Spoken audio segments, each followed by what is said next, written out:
Amigos, hermanos, muy buenas noches, buenos días, de acuerdo a donde estén.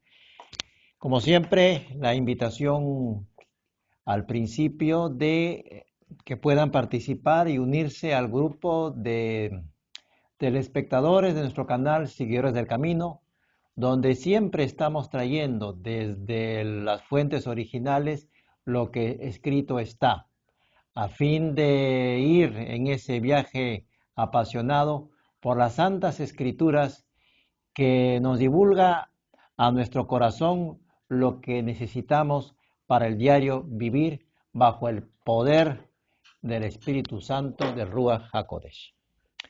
En esta oportunidad, el tema a tratar, tal como acá está expuesto, es carta a los embajadores. Los embajadores son aquellos que representan a un país. En este caso, están representando al reino de los cielos. Y ellos, para el ejercicio de su función en el desempeño de lo que el Eterno desea para que sea ejecutado en el diario vivir, en las funciones encomendadas hacia ellos, establece a través de las Escrituras una serie de consejos, de disposiciones que tienen que ir a la par con el desempeño de sus responsabilidades como altos representantes de un reino, el reino más alto, que es el reino de los cielos. Y entrando en materia, vamos a ver en principio cómo deben ser estos representantes, estos embajadores. Si me acompañan en San Mateo, capítulo 5, en el verso 7 dice, y lo estamos trayendo desde el Sermón del Monte, a manera de continuación con el anterior mensaje, pero ya visto con el énfasis en relación a los representantes o embajadores. En el verso 7 del capítulo 5 de San Mateo dice, bienaventurados, es decir, felices los misericordiosos, porque alcanzarán misericordia. Aquellos que son misericordiosos van a tener como cosecha el que pueda la misericordia alcanzarlos. Pero para que eso se dé hay que entender el concepto de misericordia. Misericordia en hebreo significa Shem La, que da la connotación de piedad, lo que es compasión. También es Chesed, que significa bondad, fidelidad. Es dolerse con el que sufre, llorar con el que llora, acompañarlo, ser solidario, compartir, dar consuelo, entregarse, ser aquella persona que frente al dolor ajeno decide hacerse prójimo y participar activamente en lo que pueda él o ella otorgar como consuelo, ya sea incluso a través de una ayuda solidaria, económica, porque no todo es palabra, hay que ver también cuando las palabras deben traducirse en hechos. Recordemos siempre que la fe sin obras es muerta. Entonces, ese es el misericordioso, el que se caracteriza por la piedad y la compasión. Sigamos avanzando, que estamos tocando este punto del que está en una situación difícil y que el hombre no lo pasa por alto, sino que se proyecta su necesidad y piensa en el pobre. Por eso que la palabra misma en el Salmo 41, en el verso 1, a la letra nos dice lo siguiente. Salmo 41, verso 1. Encontramos, feliz o bendecido el que piensa en el pobre. Fíjense esta palabra, que no está pensando en sus propios intereses, en las cosas que le afectan, sino que se detiene en la vida, hace una pausa en la vida y piensa en el pobre. ¿Habrá comido? ¿Cómo será su situación? ¿Tendrá techo? ¿Qué es lo que estará afligiéndole en el tiempo actual? ¿Cómo estará con respecto, por ejemplo, a los aspectos de salud? ¿Cómo estarán sus hijos? Se detiene a pensar en el pobre. El que haga eso, dice el Salmo, dice, feliz el que piensa en el pobre. En el día malo lo librará Yahvé. Porque nuestro Padre, Abba, se da cuenta de que nosotros hemos hecho una pausa, y así debe ser un embajador, estar atento. El embajador ha hecho una pausa para pensar en aquel que sufre. Y eso no ha pasado por alto para bendición por parte de nuestro Padre, sino que se ha dado cuenta porque Él todo lo conoce y dice la palabra como promesa que en el día malo, cuando tenga Él alguna adversidad, una situación difícil, lo va a librar el propio Yahvé. Y quiero hacer una atingencia, una nota aparte aquí. Cuando hablamos y ustedes van a ver por qué hago la ilación, cuando hablamos de Sodoma y nos preguntamos cuál fue el pecado de Sodoma, inmediatamente viene a nuestra mente, por lo que tradicionalmente se ha comentado, que el pecado de Sodoma fueron los excesos de carácter sexual, esta vida licenciosa. Pero la escritura en Ezequiel 17, en el verso 49, con la precisión de un cirujano, nos da a conocer cuál fue esa maldad de Sodoma y cómo se relaciona con el pobre. Dice Ezequiel 17, 49, esta fue, fíjense cómo lo especifica, esta fue la maldad de Sodoma, tu hermana, soberbia, pan de sobra y abundancia de ocio tuvieron ellas y sus hijas, y no fortaleció la mano del afligido y del necesitado. Sodoma, que tenía abundancia, tiempo de sobra hasta para darse el lujo de estar ociosa, no fortaleció la mano del pobre, del afligido, del necesitado. Entonces, ¿qué es lo que está ocurriendo? Está quitándose la sombrilla de protección. Y por eso viene el juicio del Eterno, porque teniendo cómo atender al necesitado, no lo hizo, sino simplemente que no pensó en el pobre, no pensó en el que sufría. Sigamos avanzando. Mateo 5 con el Sermón del Monte. Mateo 5 en el verso 8 dice, felices los de limpio corazón, porque verán a Dios. Y la pregunta surge, ¿quiénes son ellos? ¿Quiénes son los de limpio corazón? Lo encontramos en el Salmo 24, 3 al versículo 5. Ahí encontramos la descripción de quiénes son aquellos de limpio corazón. ¿Quién subirá al monte de Yahvé? ¿Y quién estará en su lugar santo? ¿Es quien lo va a ver? El verso 4 dice, el limpio de manos y puro de corazón, el que no ha elevado su alma a cosas vanas, ni ha jurado con engaño. Fíjese, jurar con engaño, fíjese esa malicia. Sabiendo que es mentira, jura que es verdad. Jurar con engaño. Y seguimos hasta el verso 5.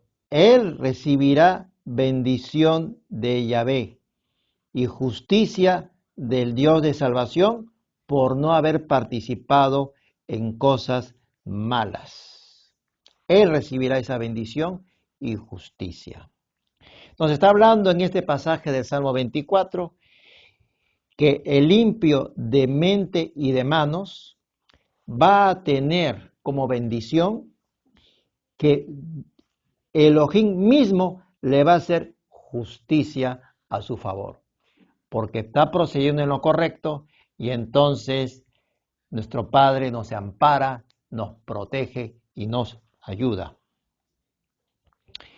Este de puro corazón, el que es de limpio corazón, deja a un lado las invitaciones del mundo, ni siquiera las considera, no se deja avasallar por lo que son los consejos mundanos, no está en una vida entre lo santo y lo profano, sino que avanza rectamente, opera con piedad, opera con la santificación que se le demanda y que él por amor le gusta, ansía caminar en esa obediencia.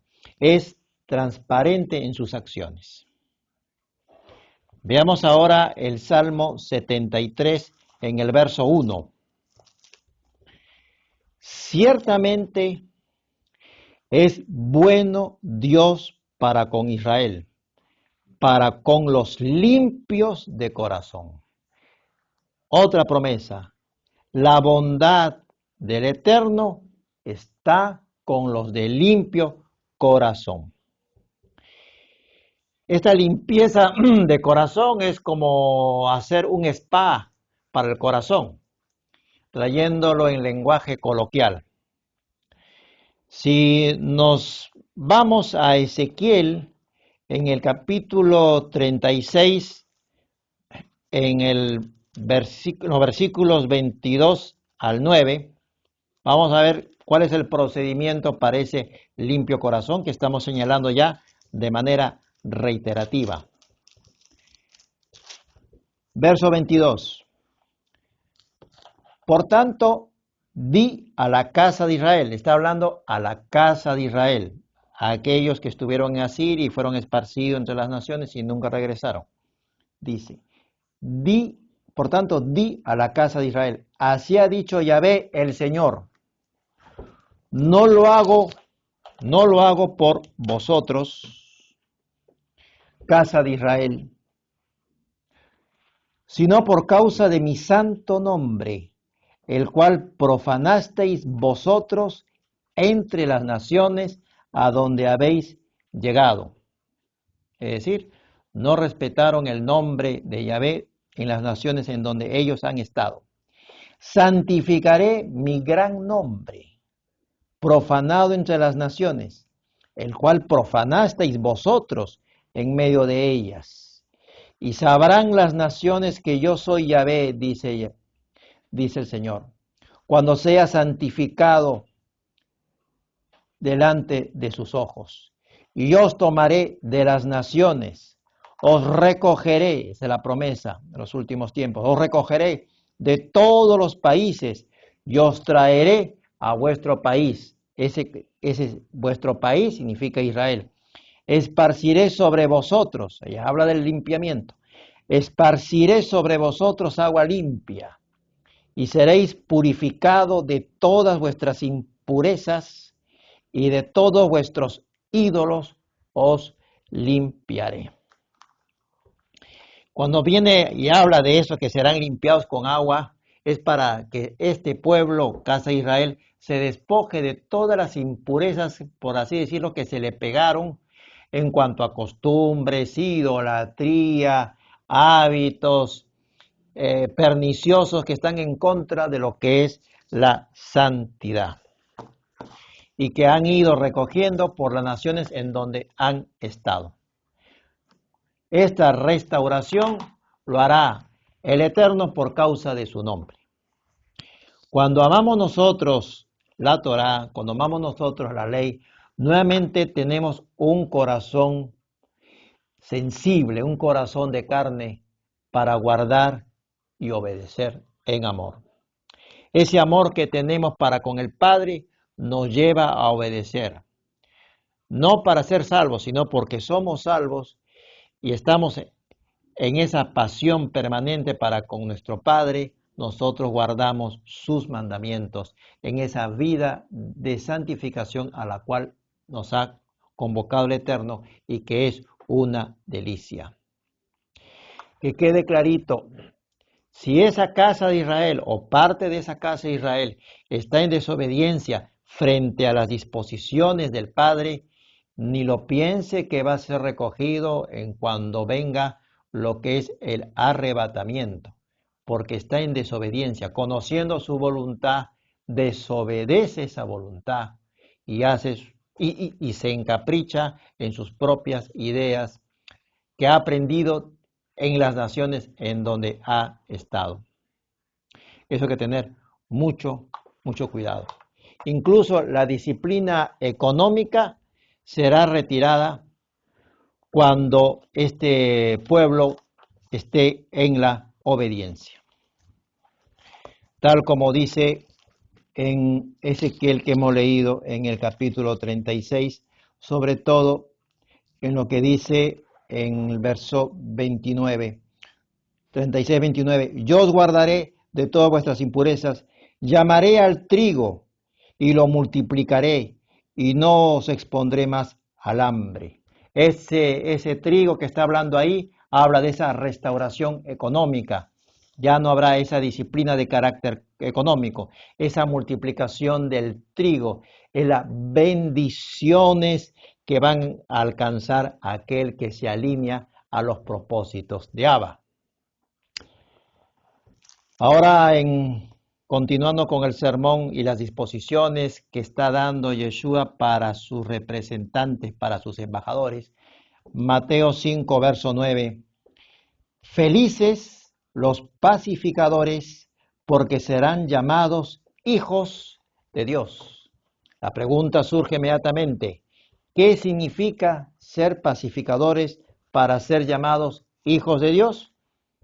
Vayamos a Santiago 3, en los versos 14 al 18. Pero si tenéis celos amargos y rivalidad en vuestro corazón, no os jactéis ni mintáis contra la verdad. No es esta la sabiduría que desciende de lo alto, sino que es terrenal, animal, diabólica. Pues donde hay celos y rivalidad, allí hay perturbación y toda obra perversa. Pero la sabiduría que es de lo alto es primeramente pura, después pacífica, amable, benigna, llena de misericordia y de buenos frutos, sin incertidumbre ni hipocresía. Y el fruto de justicia se siembra en paz para aquellos que hacen la paz, es decir, para los pacificadores. En este pasaje de Santiago hemos encontrado que hay una sabiduría que no proviene de Elohim, que es una sabiduría que proviene del mundo y que opera de acuerdo a sus intereses particulares.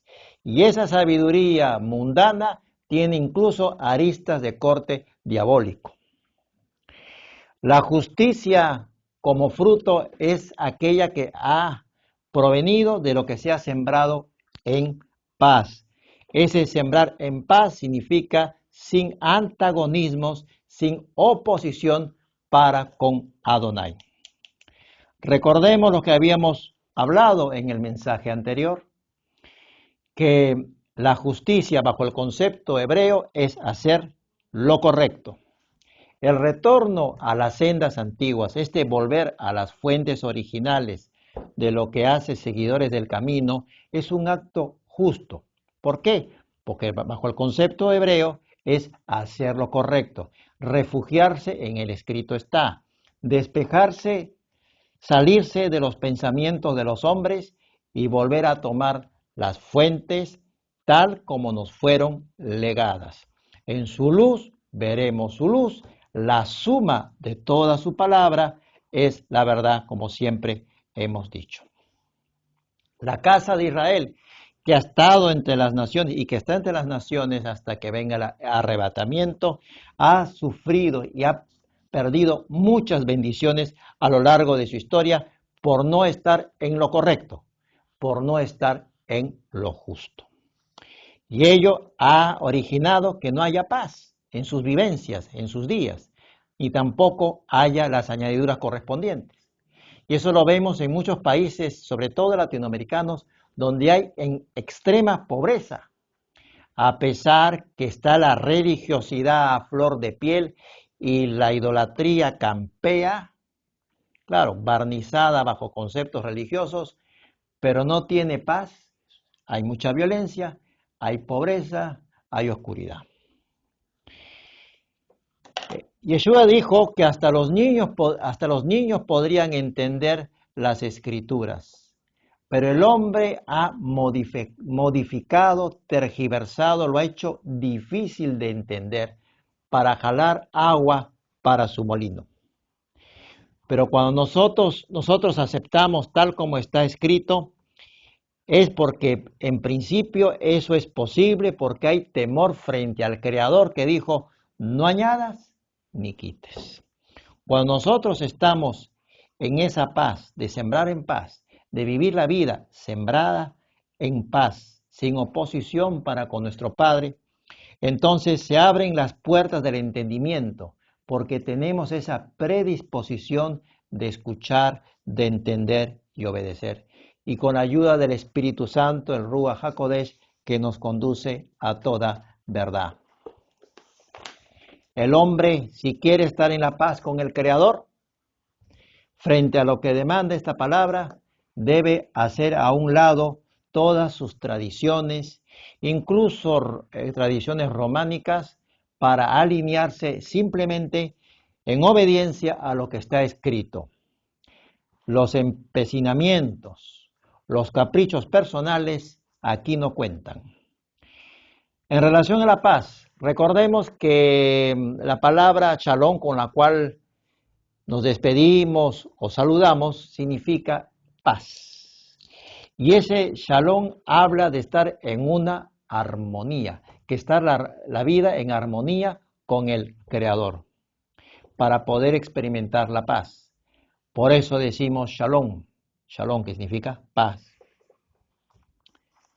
Ahora en Mateo capítulo 5, el verso 10. Seguimos hablando en relación a las disposiciones para los embajadores. Felices los que padecen persecución por causa de la justicia, porque de ellos es el reino de los cielos. Miren cómo habla que su estado natural, es decir, de ser ciudadano del reino de los cielos, son para aquellos que padecen persecución por causa de la justicia. Es decir, por causa de hacer lo correcto en relación a lo que el Padre ha dispuesto. Los que ponen por obra las disposiciones de Adonai serán perseguidos. Acá dice que serán perseguidos. Los embajadores o los representantes o ministros que se atrevan en el buen sentido, con ayuda del Espíritu Santo, del Ruach HaKodesh, de defender los intereses del reino de los cielos, serán perseguidos. Por lo general, esta persecución, y que no vaya a sorprender, serán fundamentalmente de los que están en su entorno, incluso de su propia familia. Mateo 5, 11 y 12 a continuación dice, felices seréis cuando por mi causa, habla de una causa específica, os insulten, os persigan y digan toda clase de mal contra vosotros mintiendo. Vamos a hacer un resumen porque esta lista qué bonita que es, miren. Cuando por la causa de defender el nombre y los intereses del reino de los cielos por causa de Yeshua, dice que nos van a insultar y seamos felices cuando nos insulten. Nos hablan de, aparte de insulto, persecución. Dicen que nos van a decir toda clase de males, es decir, va a haber una oposición con maldad. Y también, finalmente, dice que nos atacarán con mentira. 4 cosas: insultos, persecución, oposición con maldad y mentiras.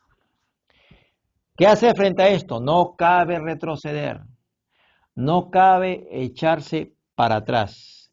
Como dice la Escritura, si retrocedieres, no agradará a mi alma. Así está expresado en la palabra. Y también dice en el verso que continúa, en el verso 12, dice frente a esto: gozaos y alegraos, o sea, gózate y alégrate. Habla de una cosa extrema, extrema, porque vuestra recompensa es grande en los cielos. Entonces, hay grados de recompensa. A más entrega, a más sufrir persecución, a más mentiras, a más insultos que nos digan, y nosotros seguimos defendiendo la causa del reino de los cielos y proclamando nuestra fe, más recompensa tendremos. Esta persecución es absolutamente esperable, porque estamos afectando intereses particulares e incluso bolsillos. Veamos desde cuándo es esta historia de persecución, y la palabra lo señala también en Éxodo, en el capítulo 17, en el verso 15 y 16. Ahí encontramos en relación a Amalek, que fue nieto de Saúl, un edomita, y dice esta declaración: luego Moisés edificó un altar al que puso por nombre Yahvé Nisi, es decir, Yahvé es mi bandera, diciendo: por cuanto la mano de Amalek se levantó contra el trono de Yahvé, Yahvé estará en guerra con Amalek de generación en generación. Fíjense, es una cosa prolongada, de generación en generación. Este Amalek es todo aquello, representa que es una simbología que representa todo aquello que se levanta y se opone al reino de los cielos, en sus intereses, en lo que desea el reino expandirse en el corazón de muchos. Es esa permanente confrontación del reino de la oscuridad con el reino de la luz. Encontramos ahora en Mateo 5:13, que dice: vosotros sois la sal de la tierra, pero si la sal pierde su sabor, ¿con qué será salada? No sirve más para nada, sino para ser echada fuera y pisoteada por los hombres. La sal debe estar donde hace falta. No se puede estar la sal en un sitio amontonada sin cumplir su función. La sal es menuda, por eso debe esparcirse. Y cuando la sal se esparce, lo que nosotros degustamos, por ejemplo, en la comida, no se ve la sal, pero se siente. Qué diferente es cuando nosotros recibimos una palabra salada, porque nosotros, por la obra del Eterno en nuestras vidas, damos ese sabor cuando llegamos a un lugar determinado y compartimos una buena palabra.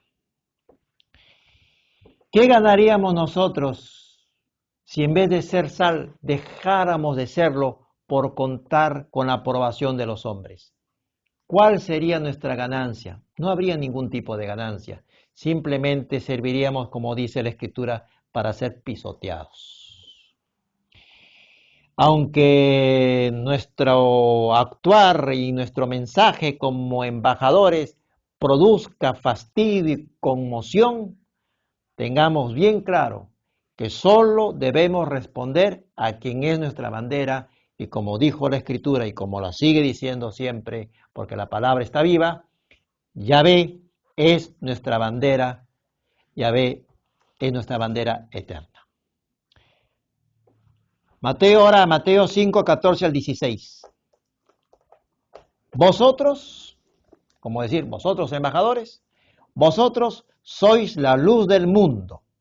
Una ciudad asentada sobre un monte no se puede esconder, ni se enciende una luz y se pone debajo de una vasija, sino sobre el candelero, para que alumbre a todos los que están en casa.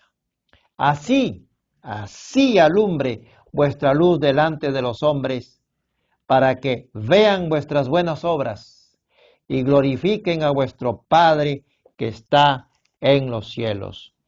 No nos debemos esconder, no podemos ser espías, no podemos ser pertenecientes al servicio secreto.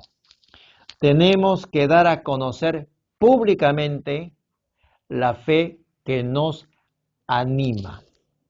Tenemos una responsabilidad para con todos, escuchen o no quieran escuchar. El Sermón del Monte tradicionalmente es cortado aquí, pero continúa. Y como nosotros estamos en lo que son las fuentes originales, seguimos con el Sermón del Monte. Este acto de seguir con el Sermón del Monte nos aparta de lo tradicional, pero es lo que encontramos. El Sermón del Monte continúa. En Mateo, yo he anotado aquí de una versión, Mateo 5, 17 al 19. Fíjense lo que está escrito. Y qué lástima que se corte el sermón antes, por los hombres, no por el Mesías. Dice, no penséis que yo, es decir, el Mesías, he venido a destruir la doctrina de la ley, ni de los profetas. Por si acaso está hablando del Antiguo Testamento, Antiguo Pacto, del Tanaj. Ni de los profetas. No he venido a destruirla, sino a darle su cumplimiento. Que con toda verdad os digo, que antes faltarán cielo y la tierra. Si ustedes ven, tenemos cielo y tenemos tierra. No se ha ido. Que con toda verdad os digo que antes faltarán cielo y la tierra, que deje de cumplirse perfectamente, es decir, completamente, cuanto contiene la ley, hasta una sola jota o ápice de ella. Y así el que violare uno de estos mandamientos, por mínimos que parezcan, y enseñare a los hombres a hacer lo mismo, será tenido por el más pequeño, esto es, por nulo, en el reino de los cielos. Pero el que los guardare y enseñare, ese será tenido por grande en el reino de los cielos. Esta frase hace falta ponerla públicamente. No penséis que yo he venido a destruir la doctrina de la ley. Señores, cielo y tierra, como le dije, sigue existiendo, pero el hombre, en su loca aventura de vivir a expensas del Creador, a su antojo, a sus pareceres, a sus pensamientos, dice, la ley ya quedó abolida. Y lo dice, y lo habla, y lo enseña. En cambio, el Mesías nos dice, ni siquiera lo pienses. ¿Por qué Yeshua dio estas declaraciones? Porque él conoce cómo es el hombre y sabe que siempre el hombre quiere zafarse de la obediencia, quiere vivir una vida, y lo vemos a lo largo de los siglos, una vida libertina de acuerdo con el corazón en lo que es un corazón de piedra que no está dispuesto a oír. Y es más, el hombre se levanta y se atreve a nulificar, a anular lo que dice Yeshua. Sobre lo que dice Yeshua en la práctica no le importa. Incluso lo vemos a veces hasta en redes sociales que se sostiene que la ley quedó abolida. Y el que la cumplió fue Yeshua, problema de él. Así estamos. sí está colocando en tela de juicio la propia declaración de Yeshua de Nazaret. Pero también el Señor, Yeshua, dejó estas declaraciones que acabamos de leer para que sus embajadores, para que sus siervos y sus ministros estén confiados y amparados en la palabra de lo que de lo que ellos han entendido, de que esa ley no está abolida, sino que ahora, salvos por gracia, somos llamados en amor a obedecerla porque nos ha convocado el Padre a la santidad. Y también dice que estará vigente hasta que todo se haya cumplido perfectamente. Aún no ha retornado por segunda vez por medio del arrebatamiento Yeshua de Nazaret. Aún no ha venido lo que es la restauración completa de la tierra. Hay muchas promesas aún por cumplirse. Cuando Yeshua dijo, yo vine a cumplirla, ya estamos terminando la ley, está diciendo, he venido a refrendar con mi propia vida y a dar ejemplo de cómo se atiende. Él mismo, Yeshua de Nazaret, ha acatado lo señalado en la Torá y nos ha dado con su vida ejemplo para que la cumplamos. ¿Qué debe haber luego de esta exposición? ¿Qué debe haber en nuestro corazón de embajadores? Luego de este mensaje recibido, de estas instrucciones. De acuerdo, y haciendo un resumen, tiene que haber justicia. Acuérdense el concepto de justicia desde el punto de vista hebreo, de hacer lo correcto. Debe haber fidelidad, obediencia, pureza de mente, de manos, valentía y sometimiento a la palabra. Tenemos que seguir los pasos del Maestro, guardar lo que Él nos enseñó a guardar. No hacerlo es traición a su mensaje. Obedecer a Adonai es vivir en su paz. Hermanos, amigos, muchísimas gracias por la atención para con este mensaje, esperando que el Eterno les bendiga en todo su caminar y como embajadores temerosos, que es un principio de lo que es la sabiduría, podamos desempeñar nuestras responsabilidades con la ayuda del Espíritu Santo de Ruach HaKodesh. Muchas gracias.